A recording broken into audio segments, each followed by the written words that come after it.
Hey guys, June here, and in this video I want to take another look at optimizing perks. I've obviously done this before. Most of you have probably seen those videos, as well as the supplemental videos that I made when different patches were released and new perks came out. However, I think trying to assess what a good set of perks would be based on like 3 or 4 different videos, some of which having outdated information, is just too confusing, and so I wanted to start fresh and just take a nice, simple, and condensed look at what an optimized set of perks are at the current time.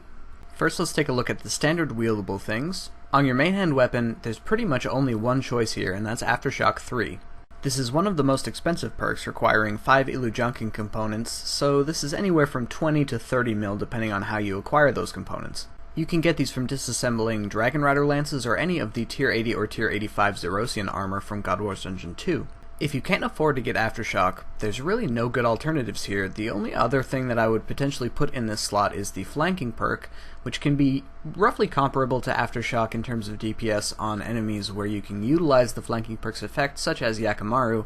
However, because of the fact that it's not a 100% chance to get the flanking perk, and the only effective way to farm the components is from disassembling cannon parts, it can actually be roughly as expensive as Aftershock 3 anyway. With that in mind, if you simply can't afford Aftershock 3, you can replace it with something like Genocidal or one of the Slayer perks to increase your DPS more situationally, but at much less expense. Keep in mind that the reason it's so vital that Aftershock goes on our main hand instead of our offhand is if anytime during PVM we're going to do a shield or a defender switch, for example, if we're unequipping the item with Aftershock on it, we reset the damage accrual that goes towards proccing Aftershock and dealing the damage, resulting in an overall loss of DPS. Next up will be our offhand and our defender, which will perk out in exactly the same way with Precise 5, which we can get from using 5 Armadillo components, and this has a 100% chance, so this is one of the least expensive and most effective perks there is. You can get the components from disassembling any of the Armadillo armor from God Wars Dungeon or Armadillo Warpriest armor. It might seem strange to have a DPS boosting perk on our defender rather than a defensive perk, but because of the way that different defensive abilities scale by the item tier, defenders are actually not useful for using anything other than Reflect or Immortality that can't be boosted from using any kind of perk. Because of that, defenders pretty much only get used in situations where you can benefit from using Revenge to deal really good DPS, so it only makes sense that we would want DPS boosting perks on our defender. Last up for our wieldables are shields, and Turtling 3 is the obvious choice here. You can make this perk with 5 evasive components, but it only has about a 5% chance per gizmo. Luckily, they're relatively inexpensive, so you don't have to worry about breaking the bank by attempting it enough times to actually get a successful attempt. You can get the components relatively easily from any kind of leather armor, but disassembling coifs or dragonhide armor seem to be the most effective way of doing it inexpensively.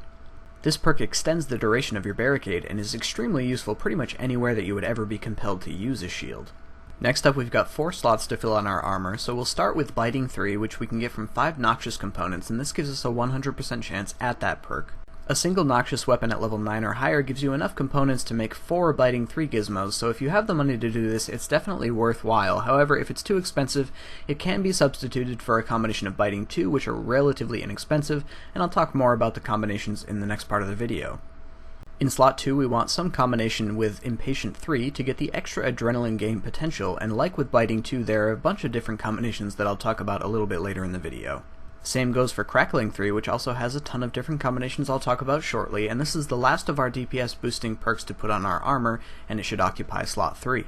Finally, we have the 4th slot, which is the slot that gives us a little bit of freedom in customizing our gear with perks for different situations. We wouldn't want to surrender any of our DPS by getting rid of any of the other perks in our other 3 slots, so this is the slot that occupies either a defensive perk or something situational.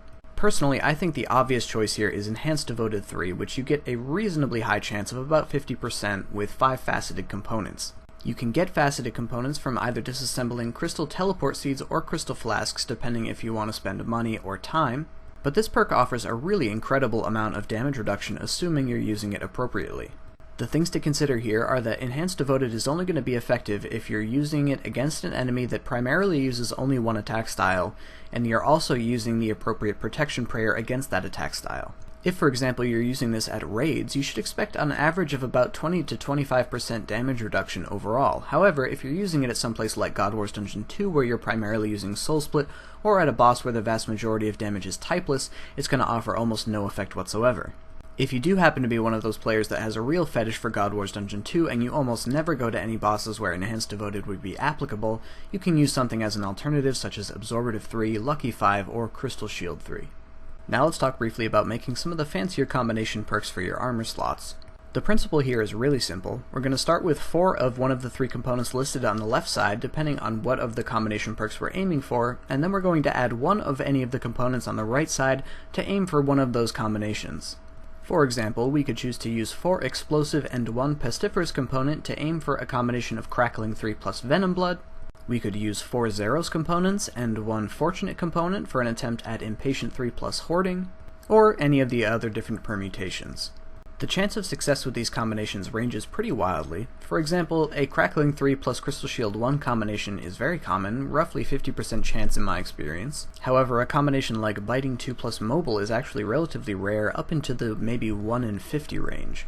Luckily, most of these components are relatively inexpensive, with the exception of Zeros components, and so we're not going to break the bank if we attempt to go for some of the fancier combinations. Keep in mind that sometimes the placement of the components in the gizmo matters, and so if you are seeing a particular perk higher on the list, that means it's a more likely result, so experiment with moving them around to see what gives you the best chance at the combination you're looking for. Now finally, let's wrap up with looking at our planted feet switches. The 2 items people generally use for this are the Enhanced Excalibur for using the switch with dual wield, and the Sun Spear for using the switch with 2-handed weapons. On the Excalibur, you only need Planted Feet itself, which you can get with 2 Kaiware components, but on the Sun Spear, you also want to have Aftershock of any particular tier so that when you're switching to that weapon, like I discussed earlier, you're not resetting the accrued damage towards the Aftershock effect. Any level 9 or higher item from the Saren element of God of War's Dungeon 2 will offer enough components to perk out both of these so you've got your bases totally covered. You basically just use this item as a switch for when you're going to use your damage boosting ultimate ability and then immediately switch back to your conventional weapon. There's a bug here that basically gives you the extended duration of the ultimate without the reduced damage effect of the perk. We received JMod confirmation that this wasn't an intended use, but that they also don't have any active plans to fix it and are considering whether or not to leave it as a feature. Because of that, I'd certainly recommend using this while it's available, as this provides the single highest DPS boost of any one particular perk. Thank you guys for watching. Hopefully this cleared up some of the natural confusion that resulted from having too many different videos about the same topic, and I will definitely revisit this if there are major changes in the future that change the optimized perk set again. As usual, if you've got questions, drop them down in the comments below, and I'll see you guys in the next video.